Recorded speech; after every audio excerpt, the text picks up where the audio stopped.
So without further delay, I pass the floor to Mrs. Spinant, Director-General for Communications at the European Commission. Ms. Spinant.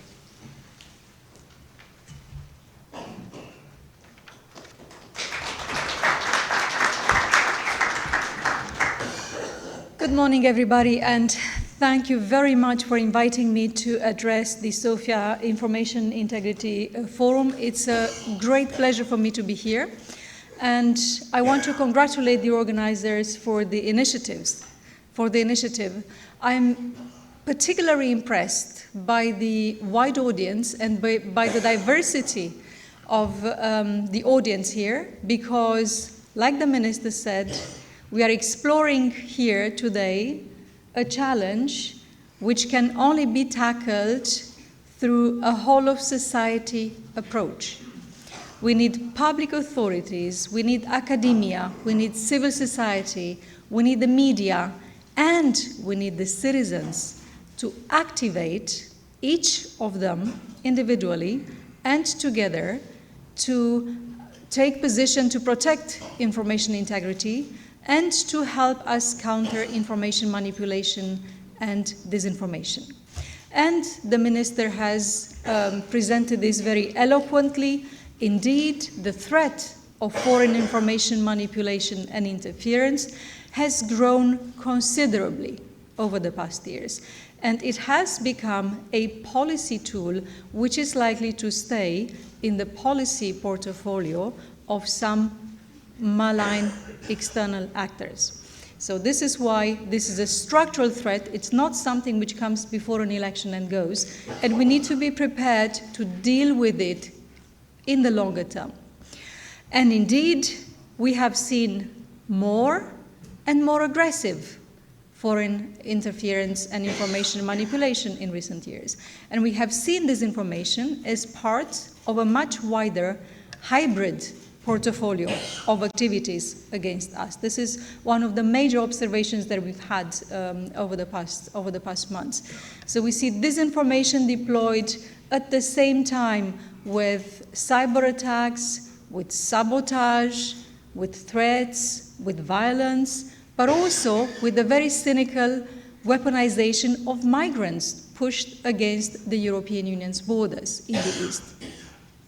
So we have a threat that is growing, and we actually had a real life test with the European elections in June. We've seen what the panoply of actions can be, and we've also seen that more recently with important national political events, in particular the elections in Moldova and Georgia. So the question is, what are we doing at the European level to prevent and to address this threat? I will very briefly go through 5 main blocks of actions that we've developed in the recent years to be prepared and to tackle this threat. First of all, and very importantly, we took action with regards to the protection of journalism and media pluralism. Because let us remind ourselves, all actions that we take in the European Union with regards to disinformation and information manipulation have as objective and are done in respect of free speech and the freedom of information. This is something which is very important and which is the foundation of the actions that we take in the European Union. So what have we done regarding protection of journalism and media pluralism?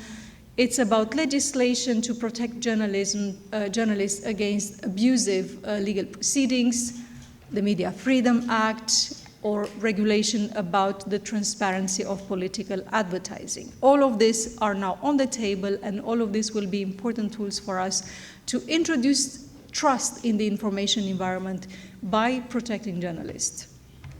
The second important area of action was with regards to digital platforms, because we want to prevent, or we want to make it more difficult for malign actors to use and misuse digital platforms to spread disinformation and to manipulate.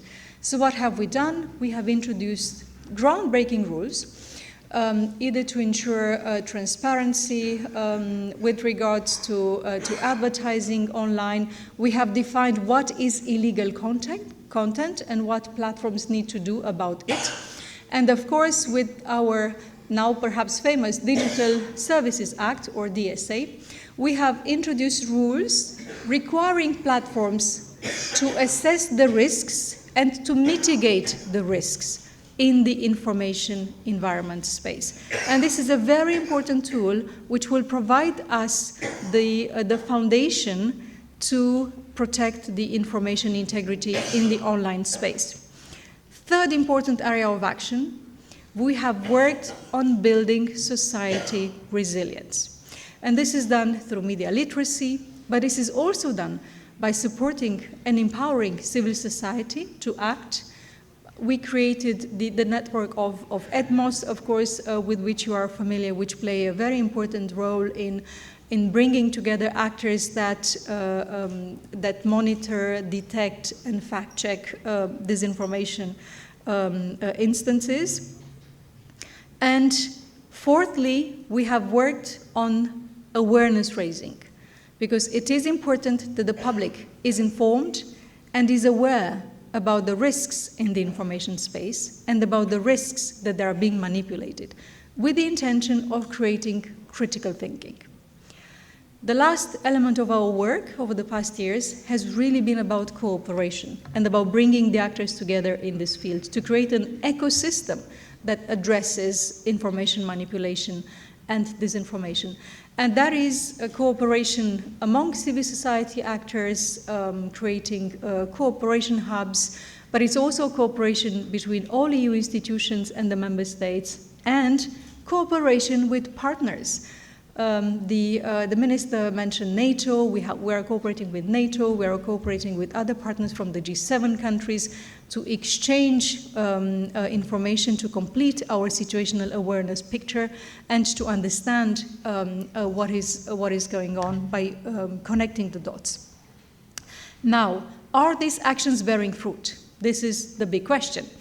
And as I said, we had a real-life test with the European elections in June, and where we collectively used all the tools that we have. And when I say we, I'm not just talking about the EU institutions. I'm talking in particular about you. I'm talking about the professionals in this area who have been activated, who have been perhaps, I hope, empowered, enabled, and supported by the tools which the EU put on the table, in particular with regards to the responsibility of digital platforms, in order to enable them to see quicker, better, and more comprehensively what is happening, and alert and take action. So the result of the collective use of these tools before the European elections is, I can assess it positively. Because, yes, of course, we have seen a large volume of disinformation and information manipulation spread by Russia in the public domain. But that large volume actually didn't have the impact that Russia wanted. It did not it did not convince people, it did not lead to viral moments in relation to the disinformation items that circulated. And this is because we were active, we were quick. This is because we pre-bunked. This is because we debunked when we had to correct the information in the public domain, and to make sure that correct information about the elections, but also about important topics which people care about, like migration and so on, that we made sure that that correct information and factual information was in the public domain so that people are not deceived. So the result is indeed that the integrity of the European elections was protected. And we have many lessons to learn about what we need to do on a constant and structural basis in order to protect the integrity of elections and to balance what is out there in the information space. Now, as we said, the threat continues, and actually it becomes more difficult to to tackle because of the use of new technologies. And I'm talking here about AI, and I know that there are many specialists on data, on big data, and on AI among you, and I will be really, really very interested to hear what comes out of your discussions about how to go about tackling or preempting disinformation conceived with the use of AI, which is more difficult to identify, and it's easier to deceive people with the use of AI. So what are we going to do in the future? This is the question probably that you or some of you are waiting for me to clarify. So first of all, allow me to state it loud and clear that the protection of the information space and countering disinformation and foreign information manipulation and interference will remain a big priority for the European Union. We are now in an institutional transition phase. Very soon, a new Commission team will take office in Brussels for 5 years, and addressing information manipulation and interference remains a big priority for this new team of the European Commission. And we are going to look at disinformation, part of a wider strategy of preparedness and anticipation for crisis. So we are going to look at it in a holistic way. And more specifically, the main focus of the Commission in the next 5 years is going to be the creation of a European democracy shield, which is going to look at building society resilience in a very broad way, which is going to look at the tools that we have from situational awareness to response in order to anticipate, to prevent, and to address, to tackle disinformation. I won't be able to give you details about what the European Democracy Shield contains at this stage, because this will be developed by the new team that comes into office in a few weeks. But I will be very happy to come back at a later stage so that we discuss about it.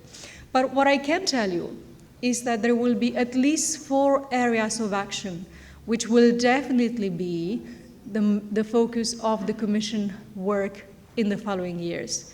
First of all, situational awareness. We are going to continue to invest in building and completing our capacities to assess what is happening in the information space, to monitor, to detect, and to analyze disinformation incidents. This is clear, and what is very important is that we will need to go further in connecting the dots between what we in the European institutions are seeing in the information space and what our counterparts at the national level are seeing, because the minister was saying how the ministry is going to develop capacities on situational awareness and monitoring. Everybody will be developing that in the European Union. We will need to find an agile system of connecting the dots so that we have a complete situational awareness picture about information manipulation in the EU, which will enable us to take the right decisions on how to act. Secondly, we will work on media literacy and critical thinking. This will be a pillar of our work because this is the key element of societal resilience to information manipulation and to disinformation. So we in the European Commission will be very happy to support member states in conducting activities linked to media literacy. We will do whatever is useful, from putting forward or developing a conceptual framework for creating a toolkit or enabling the sharing of best practices to make sure that what works can be replicated elsewhere and that we learn from each other. Thirdly, we are going to foster the information ecosystem. What does it mean? We mean that we are going to support the actors in the information sector that are active against disinformation and information manipulation. For instance, by creating a European network of fact-checkers and by connecting fact-checkers so that they can share and that they can grow together. Fourthly, we are going to focus on the implementation of our tools on digital platforms, in particular the Digital Services Act. and this is very important. We have already used it before the European elections. We have launched legal proceedings against 2 platforms, and we send requests for information to many other platforms, because it's very important for us that platforms take their responsibility towards citizens seriously, that they assess and they mitigate the risks in the information environment, and that they put the resources into it.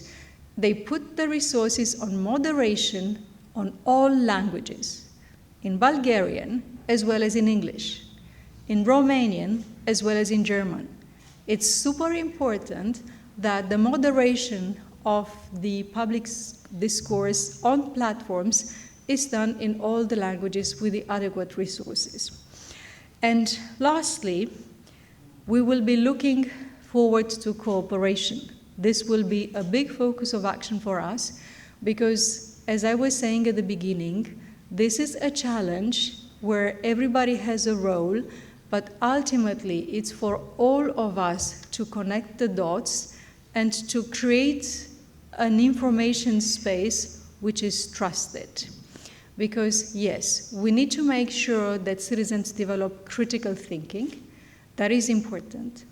But we also have to make sure that by being critical all the time, they don't lose trust in the integrity of the information space, that they continue to trust information, that they continue to trust media. But it's really important for us to find the right balance between protecting free speech and protecting citizens against information manipulation. And none of us has the whole answer individually, but together we will. Thank you so much.